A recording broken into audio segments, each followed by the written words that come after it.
তোমরা যেখানে থাকো না কেন, যে কাজেই থাকো না কেন, সারা জীবন কাজ আছে, সারা জীবন সংসার আছে। হাতে করো গৃহকর্ম, মুখে বলো হরি, অনায়াসে যাবে সবাই ভবসিন্ধু পারি। হাতে গৃহকর্ম করতে করতেও মুখে কৃষ্ণ নাম করতে হবে, গৃহকর্ম করতে করতেও ভগবানকে ডাকতে হবে। ভগবানকে ডাকার সময় চলে গেলে আমরা কিন্তু আর পাবো না। সেই সময়টা হচ্ছে সকালবেলা। হ্যাঁ, সকাল সকাল দধিমন্থন ননি ওঠে ভালো।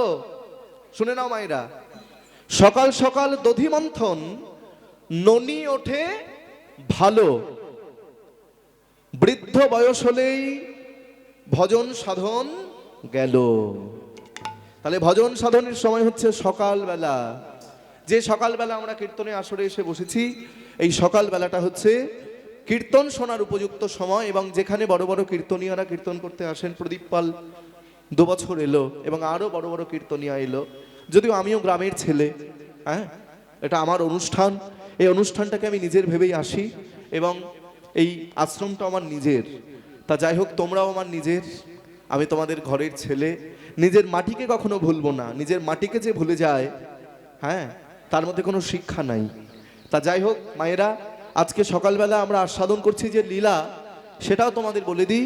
মায়েরা, তোমরা একটা লীলা শুনেছো, গোষ্ঠ লীলা শুনেছো? ভগবান কৃষ্ণ গোষ্ঠে যায়, জানো তো? আজকে একটা নূতন লীলা গাইবো এখানে। এই লীলাটা আগে গাইনি কখনো। আস্তে আস্তে আস্তে। তোমরা শুনেছো ভগবান কৃষ্ণ গোষ্ঠে যায়, কিন্তু কোনোদিন শুনেছো যে রাধারানী গোষ্ঠে গিয়েছে? শুনেছো? আজকে সেই লীলাটাই হবে। কৃষ্ণ গোষ্ঠে যায় আমরা সবাই জানি, কিন্তু আজকের লীলার মধ্যে দিয়ে আমরা দেখব যে কৃষ্ণ তো গোষ্ঠে গিয়েছেন, তারপরে রাধারানীও গোষ্ঠে যাচ্ছেন। সেই নূতন লীলা আজকে আমাদের আস্বাদন হবে। খুব ভালো লীলা, খুব মন দিয়ে শুনবে। হরিবল। আজকের লীলার নাম হচ্ছে রায় রাখাল বা গোপী গোষ্ঠ। জয় রাধে। একবার সবাই মিলে হরিধ্বনি করো, হৃদয় গৌর প্রেমানন্দে হরি হরি বল। জয় রাধে। বাহ, খুব ভালো, হরি বল। তাই মহাপ্রভুর সঙ্গে আজকে সবাই খেলা খেলছেন। জয় রাধে।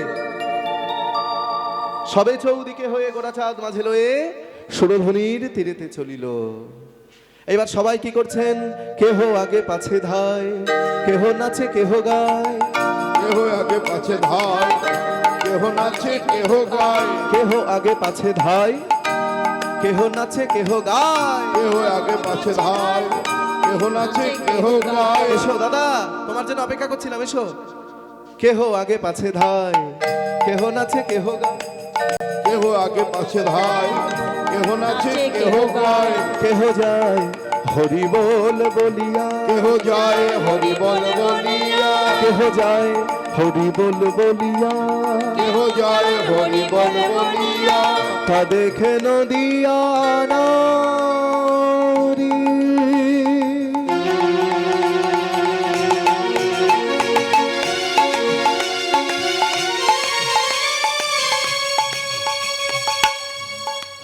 তারা দাঁড়াইল সারি সারি। তা দেখে নদিয়া নারী।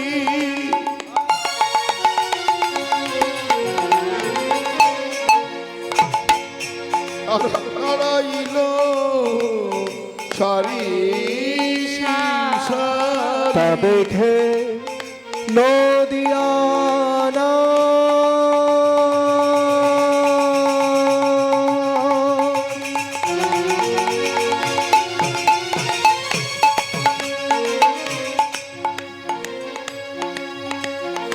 তারা দাঁড়াইল সারি সারি।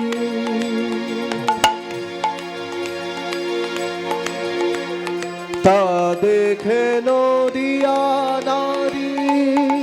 তারা দাঁড়াইল সারি বলি অনিমিখে অনিমিখ রহল চাহিয়া। তারা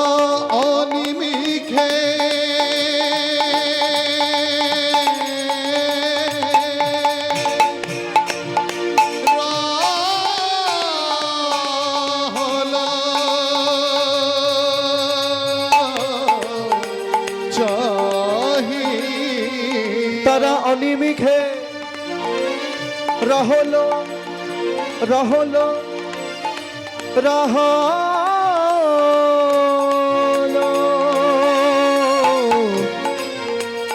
চাহিয়া তারা অনিমিখে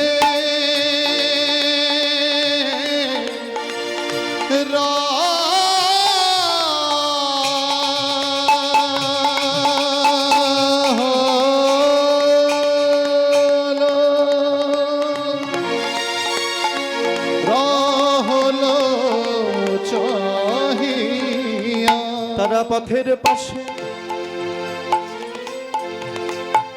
পথের পাশে দাঁড়ায়ে থাকে, তারা পথের পাশে দাঁড়ায়ে থাকে, তারা পথের পাশে দাঁড়ায়ে, তারা পথের পাশে দাঁড়ায়ে থাকে। আমার গৌরবদ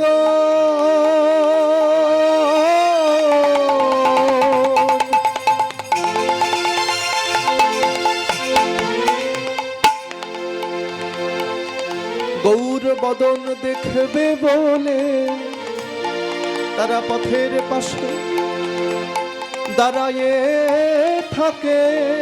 বলি গৌর বদন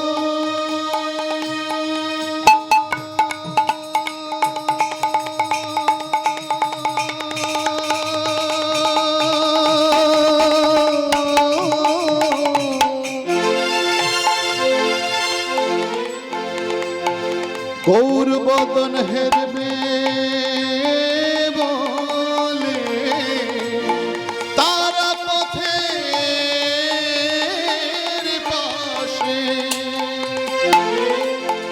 দাঁড়ায়ে থাকে। বলি গৌর তোমার,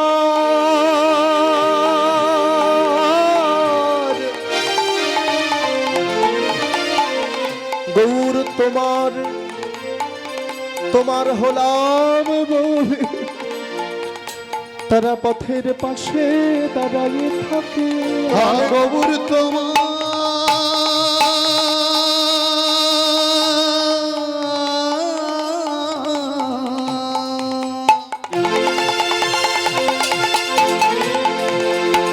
গৌর তোমার হলাম বলে, বলি আমি গৌর তোমার হলাম, বলি তুমি গৌর আমার, বলি আমি গৌর তোমার হলাম, আর তুমি গৌর আমার, বলি আমি গৌর তোমার হলাম, তুমি গৌর আমার, বলি আমি গৌর তোমার হলাম, তুমি গৌর আমার, বলি আমি গৌর তোমার হলাম, আর তুমি গৌর আমার, বলি আমি গৌর তোমার হলাম, আর তুমি গৌর আমার, বলি আমি গৌর তোমার।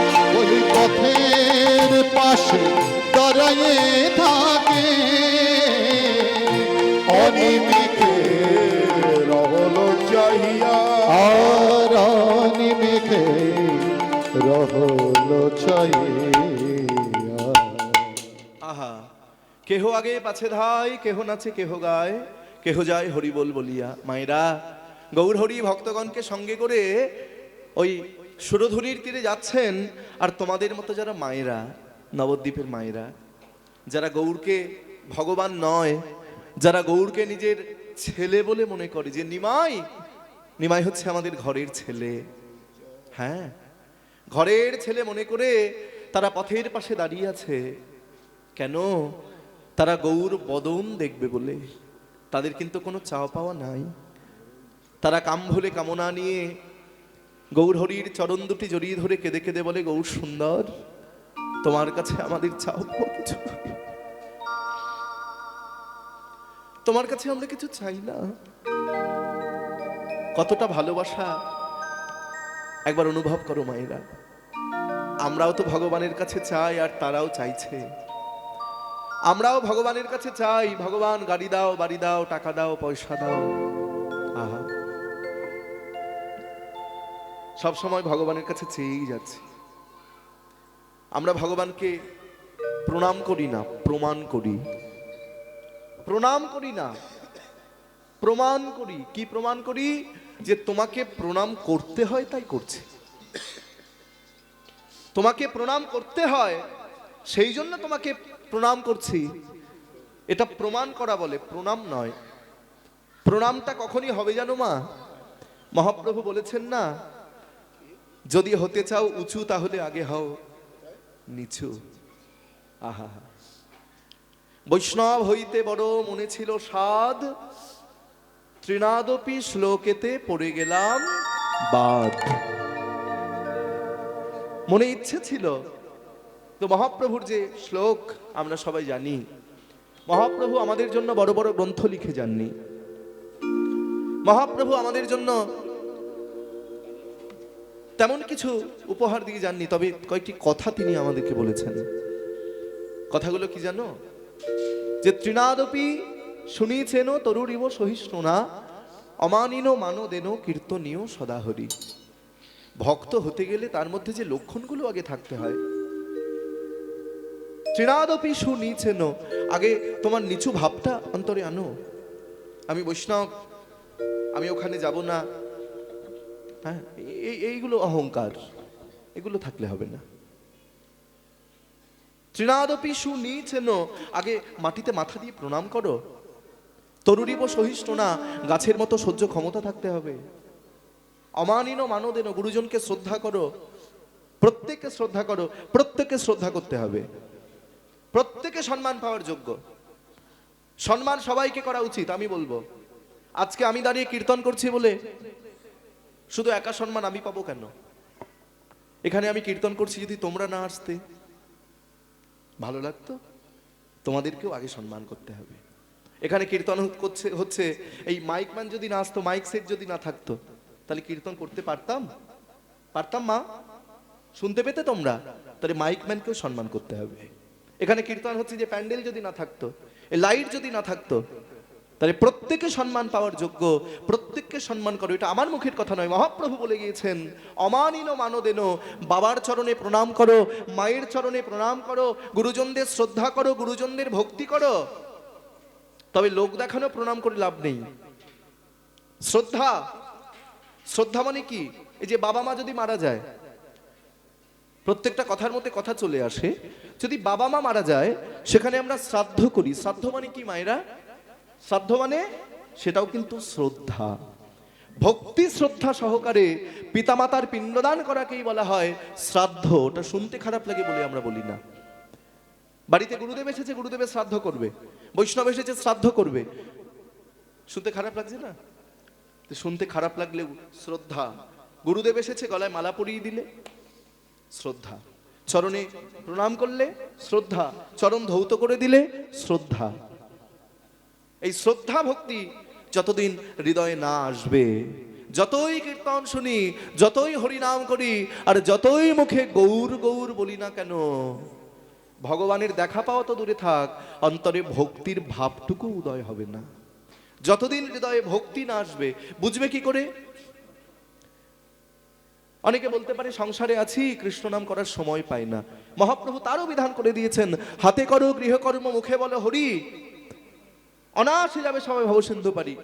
রান্না করতে করতে হরিনাম করা যায়, গৃহকর্ম করতে করতে হরিনাম করা যায়, এমনকি পায়খানা ঘরে বসে পায়খানা করতে করতে হরিনাম করা যায়। নবদ্বীপে গৌর কিশোর দাস বাবাজি বলে একজন বৈষ্ণব ছিলেন।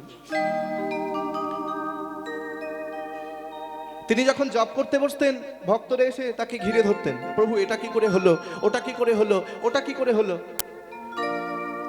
তিনি মনে মনে চিন্তা করলেন যে সবাই আমাকে জ্বালাতন করে, তাহলে একটা কাজ করব, আমি পায়খানা ঘরের মধ্যে বসে গিয়ে মালা জপ করব, তাহলে কেউ আমাকে জ্বালাতন করবে না। তা গৌর কিশোর দাস বাবাজি তিনি পায়খানা ঘরের মধ্যে বসে হরিনাম করতো মায়েরা। এটা কিন্তু বানানো গল্প নয়,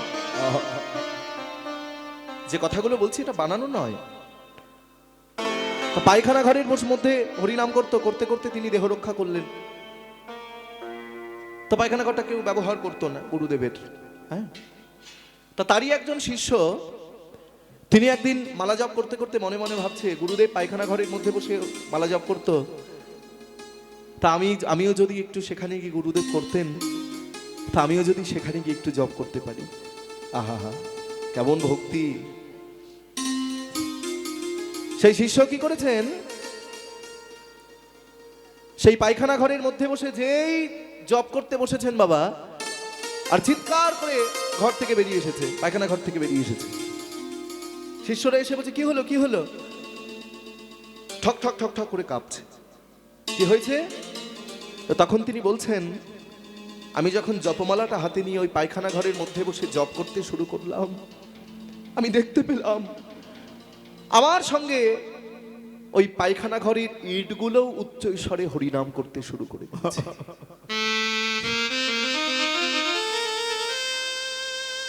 এটা আমি তোমাদের কোনো বৈজ্ঞানিক দৃষ্টিভঙ্গি দিয়ে বোঝাতে পারবো না যে ইট আবার হরিনাম করতে পারে।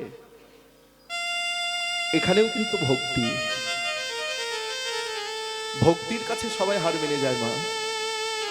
এমনকি স্বয়ং ভগবানও ভক্তির কাছে হার মেনে গিয়েছে। ভগবানের একদিন ইচ্ছে হলো ভক্ত হবার, তা ভগবান সমস্ত শাস্ত্রকে কাছে রেখেছেন যে আমি ভক্ত কি করে হব। সামনে দাঁড়িয়েছেন ভাগবত, সামনে দাঁড়িয়েছেন ভাগবত মহাপুরাণ, গীতা, সমস্ত গ্রন্থ এসে উপস্থিত হয়েছে, মহাভারত। ভগবান বলছেন, বলো ভক্ত কি করে হব? সবাই চুপচাপ দাঁড়িয়ে আছে, কেউ কিছু বলছে না। শ্রীমদ্ ভাগবত হাত তুলে দাঁড়িয়েছে। ভগবান, আমি বলতে পারি তুমি ভক্ত কি করে হবে, বলো না। ভগবান, তুমি যদি কোনো ভক্তের চরণ ধুলিতে স্নান করতে পারো, তাহলেই তুমি ভক্ত হতে পারবে। তাহলে ভগবান কার চরণ ধুলিতে স্নান করলেন? যিনি ভক্ত শ্রেষ্ঠ, ভক্ত শিরোমণি। তিনি কে? তিনি হচ্ছেন আমাদের রাধা রানী। ত্রৈলোক্যে পৃথিবী ধন্যা যত্র বৃন্দাবনম পুরী তত্রাপি গোপিকা পার্থ রাধা বিধা মম। ত্রৈলোক্যের মধ্যে পৃথিবীকে ধন্য বলা হল। স্বর্গমর্ত পাতাল, স্বর্গমর্ত পাতালের মধ্যে পৃথিবীকে ধন্য বলা হলো। পৃথিবী ধন্য কেন মায়েরা? কারণ এই পৃথিবীর মধ্যে রয়েছেন আমাদের ভারতবর্ষ। ভারতবর্ষ ধন্য কেন? ভারতবর্ষের মধ্যে রয়েছে দুইটি লীলাভূমি। কি কি? একটি হচ্ছে বৃন্দাবন, আরেকটি হচ্ছে নবদ্বীপ। বলে বৃন্দাবন ধন্য কেন? না, বৃন্দাবনে রয়েছেন শতকোটি গোপী। গোপীরা ধন্য কেন? গোপীদের মধ্যে রয়েছেন আমাদের রাধা রানী। রাধা রানী ধন্য কেন? না, রাধা রানীর সঙ্গে রয়েছেন আমাদের সরৈশ্বর্যপূর্ণ ভগবান শ্রী গোবিন্দ। আহা, জয় রাধে। আমরা কত ভাগ্যবান, আমরা গৌর সুন্দরকে পেয়েছি। এই কিছুদিন পরে আমার নবদ্বীপে কীর্তন আছে, মাঘে 26 তারিখে। নবদ্বীপ রাধাবল্লভ মন্দিরে প্রভুপাদ ফোন করেছিলেন। তোমাদের আশীর্বাদে পরিচিতিটা মানে সবাই একটু ভালোবাসে। আমি জানি না এই ভালোবাসা পাওয়ার যোগ্য আমি হয়তো এই জন্মে নয়, আগের জন্মে কোনো পুণ্য করেছিলাম বাবা, হয়তো সেই পুণ্যটা এই জন্মে ফলেছে। না হলে নবদ্বীপের প্রভুরা থেকে শুরু করে আজকে বৃন্দাবন গিয়েছিলাম, সেখানে বিনোদ বাবা, যাকে সাক্ষাৎ রাধারানী বলা হয়। এখনো যদি তোমরা বৃন্দাবন যাও, আমরা তো বৃন্দাবনে ঘুরতে যাই, বৃন্দাবন ঘুরতে গেলে হবে না, কয়েকটি জায়গা আছে যে জায়গাগুলো না দেখলে কি বলবো, অনেক কিছু তোমরা মিস করবে। বর্ষানা মন্দির, মানে রাধারানীর বাড়ি বর্ষানার সামনেই রয়েছেন বিনোদ বাবার আশ্রম। তা আমি গিয়ে যখন দাঁড়ালাম, তখন নিয়ম সেবার মাস চলছে। আমাকে দেখেই বিনোদ বাবাকে বললাম, বাবা আমি এসেছি। বিনোদ বাবার বাড়ি ছিল হাবড়া, জয়গাছি। তিনি চাকরি করতেন জয়গাছিতে বাড়ি, হাবড়া। সেই চাকরি ছেড়ে, উনি হাবড়া বিডিও অফিসে চাকরি করতেন, চাকরি ছেড়ে দিয়ে উনি বৃন্দাবনে এমন ভজন করলেন যাকে বলা হয় সাক্ষাৎ রাধারানীর স্বরূপ। আর একজন আছেন বাবা,